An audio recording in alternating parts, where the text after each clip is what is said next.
Okay दोस्तों, चलो आज हम डिस्कस करेंगे फ्री फॉल के बारे में। फ्री फॉल क्या होता है, तो उसके लिए पहले एक एक्टिविटी दी हुई है। कुछ खास नहीं है एक्टिविटी में, आपको कोई एक स्टोन लेना है, ऊपर फेंकना है। तो आप देखेंगे कि वो ऊपर जाएगा जाएगा जाएगा, स्लो होते होते होते एक टाइम ऐसा आएगा कि वो रुक जाएगा। मैक्सिमम हाइट पे पहुंचने के बाद वो रुकेगा और फिर it will start falling towards the earth. वो नीचे गिरना स्टार्ट करता है। जब नीचे गिरता है वो फ्री फॉल हुआ, क्योंकि आपने ऊपर नीचे से ऊपर तो फेंका, उसके लिए तो आपने फोर्स अप्लाई किया था, जिसकी वजह से वो ऊपर की डायरेक्शन में गया। फिर ऊपर से नीचे किसने फेंका? किसी ने नहीं, अर्थ के ग्रेविटेशनल फोर्स ने उसको नीचे खींच लिया। ठीक है। सो कोई भी ऑब्जेक्ट सिर्फ और सिर्फ ग्रेविटेशनल फोर्स के इन्फ्लुएंस में जब ट्रैवलिंग करता है तो उसको आप फ्री फॉल कहेंगे। आपको एक ऑब्जेक्ट उठा लो और उसको फ्री कर दो, सिर्फ छोड़ दो आप, तो आप देखेंगे कि वो फ्री फॉल करेगा। So we have learnt that the earth attracts object towards it, and this is due to the gravitational force. Whenever object falls towards the earth under this force alone, we say that the objects are in free fall. तो सिर्फ और सिर्फ gravitational force की influence में जब object travelling करते हैं तो आप उसको फ्री फॉल कहेंगे। Is there any change in the velocity of the falling objects, guys? Yes. जब वो अर्थ की तरफ ट्रैवलिंग करते हैं तब उनके वेलोसिटी में चेंजेस होता है। जैसे जैसे वो नीचे गिरते जाएंगे, आते जाएंगे, वैसे वैसे उनकी वेलोसिटी इंक्रीज होती जाएगी।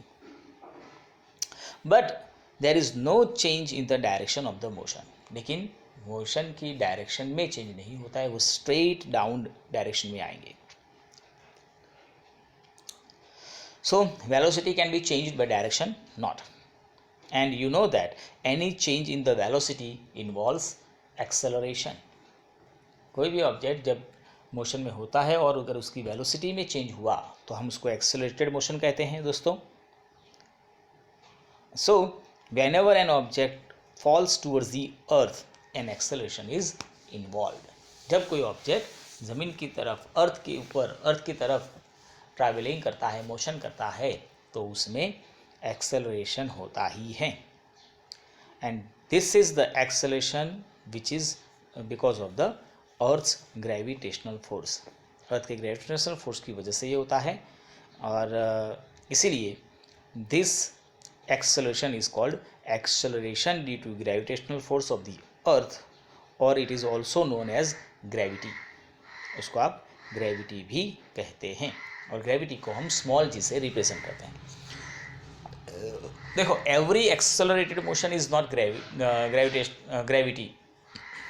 ग्रेविटेशनल फोर्स या ग्रेविटी जो है वो सिर्फ और सिर्फ अर्थ के अट्रैक्शन की वजह से होगा। कोई ऑब्जेक्ट जो फ्रीली फॉलिंग कर रहा है उसी में ग्रेविटी इन्वॉल्व होगी। हर एक एक्सेलरेटेड मोशन को आप ग्रेविटी नहीं कह सकते हो, लेकिन हर एक ग्रेविटी को आप एक्सेलरेटेड मोशन कह सकते हो। ठीक है। एक्सेलरेशन कहीं, मोशन कहीं पे भी हो सकता है। आपने चैप्टर नंबर 8 के अंदर देखा था दोस्तों, कार का भी एक्सेलरेटेड मोशन होता है, लेकिन कार का आप ग्रेविटी नहीं कह सकते हो उस टाइम पे। सिर्फ और सिर्फ कोई ऑब्जेक्ट जब फ्रीली फॉलिंग करता है under the influence of the gravitational force only, then we can say that there is acceleration due to gravity. Okay, तो एक्सेलरेशन और ग्रेविटी दोनों सेम चीज़ ही हैं, ऐसे देखा जाए तो दोनों ही एक्सेलरेशन ही हैं, लेकिन ग्रेविटी स्पेसिफिकली सिर्फ और सिर्फ ग्रेविटेशनल फोर्स के इन्फ्लुएंस में होता है, and it is represented by small g. Unit is the same as of the acceleration, it is metre per second square. We know from the second law of motion that force is product of mass and acceleration. याद करो, F is equal to m a, F is equal to m a, chapter number 9 में देखा। तो अगर F is equal to m a हैं, लेकिन यहाँ पर इस चैप्टर के अंदर A मतलब एक्सेलरेशन, और यहाँ पर हमारा एक्सेलरेशन क्या है? ग्रेविटी है। तो सिंपली हम क्या करेंगे, A की जगह पर G लिख देंगे, तो बन जाएगा आपका F is equal to M G. ठीक है। So F will be equal to the product of mass and acceleration due to gravitational force, मतलब आपका F is equal to M G. लेकिन याद करो दोस्तों, आगे हमने एक इक्वेशन जो प्रूव किया था उसमें हमने लिखा था कि भाई F is equal to ji M M upon D square. यहाँ पर हमने देखा F is equal to M G. तो इन दोनों ही इक्वेशन को अगर हम कंपेयर कर देते हैं तो बन जाता है M G is equal to ji M M upon D square, क्योंकि ये दोनों एफ इज इक्वल टू है, F is equal to M G भी है, F is equal to ji M M upon D square भी है। तो हम इन दोनों को भी कंपेयर कर सकते हैं। तो बन जाएगा आपका M G is equal to ji M M upon D square. अब यहाँ पर जो स्मॉल एम है वो दोनों ही साइड एम एम है वो कट हो जाएगा। It is the mass of that object, mass of that object. तो वो आपने कट कर लिया। यहाँ पर ये एम से ये एम कट हो गया, तो बचा क्या, सिर्फ G M upon D square. मतलब आपका जो ग्रेविटी का जो फॉर्मूला बनता है, ग्रेविटी का, वो बनता है G M upon D square, whereas G is the gravitational constant, m is the mass of the earth and distance is the d is the distance of the object and the mass object and the earth। तो guys समझो अब यहाँ पर आपकी जो gravity है वो mass of earth, gravitational constant और डिस्टेंस के ऊपर ही डिपेंडेंट है। It is not depend on the mass of that object, उसके ऊपर डिपेंड नहीं करती है। तो समझो अगर हम मान लेते हैं कि कोई ऑब्जेक्ट है जो अर्थ की सरफेस के ऊपर या सरफेस से बहुत करीब है, अर्थ की सरफेस के ऊपर ही है, so the distance will be the equal to the radius of the earth. Distance कितना हो जाएगा अर्थ की रेडियस के हिसाब से, समझ रहे हैं आप। आपका ये अर्थ है, ठीक है, एक ऑब्जेक्ट जो है वो अर्थ के ऊपर ही है, तो ये उसके डिस्टेंस और रेडियस दोनों सेम ही हो जाएंगे। ओके, तो हम डिस्टेंस को ले लेते हैं आर, आर फॉर रेडियस। तो ऐसे केस में आपका ग्रेविटी क्या बनता है, g is equal to G M upon r square. अब आप समझो कि mass of the earth constant है, ग्रेविटेशनल कांस्टेंट तो पहले से हमने ले लिया है।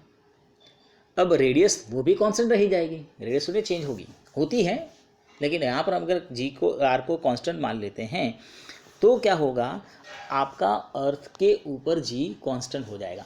लेकिन हाँ, जैसे मैंने कहा कि अर्थ एक परफेक्ट स्फीयर नहीं है, तो रेडियस कहीं पर ज़्यादा कहीं पर कम है। जैसे पोल्स में रेडियस कम हो जाती है, इक्वेटर पर रेडियस ज़्यादा हो जाती है। कहीं पर वैलीज़ हैं, कहीं पर माउंटेन्स हैं, कहीं पर ओशंस हैं, कहीं पर डेजर्ट हैं। तो अलग अलग एरिया में ग्रेविटी का वैल्यू चेंज हो जाता है, ठीक है। But for most calculation we can take G to be more or less constant और नियर टू दी अर्थ। लेकिन हम हमारे एक इजी कैलकुलेशन के लिए अर्थ की सरफेस के ऊपर जी की वैल्यू को कांस्टेंट लेते हैं। तो जी की वैल्यू ली कितनी जाएगी दोस्तों, तो हमें कैलकुलेट करनी पड़ेगी। हाउ कैन वी कैलकुलेट, तो देखो पुट द वैल्यूज़। आपके पास ग्रेविटेशनल कांस्टेंट है 6.7 multiply by 10⁻⁻11, mass of the अर्थ है 6 multiply by 10⁻24 kilogram, radius of the अर्थ है 6.4 मल्टीप्लाई बाय 10⁻6 मीटर।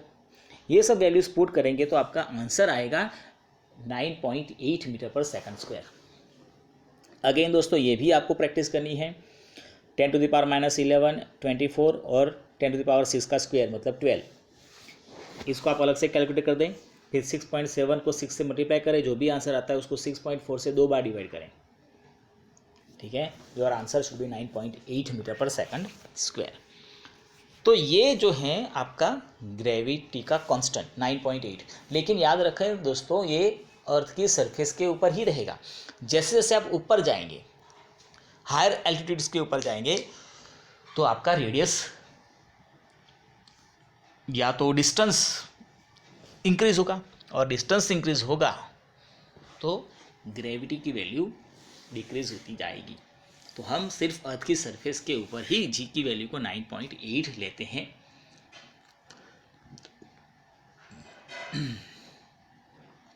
चलो अब है हमारे पास motion of the object under the influence of the gravitational force. इसको नेक्स्ट टॉपिक में कंसीडर करते हैं। चलो।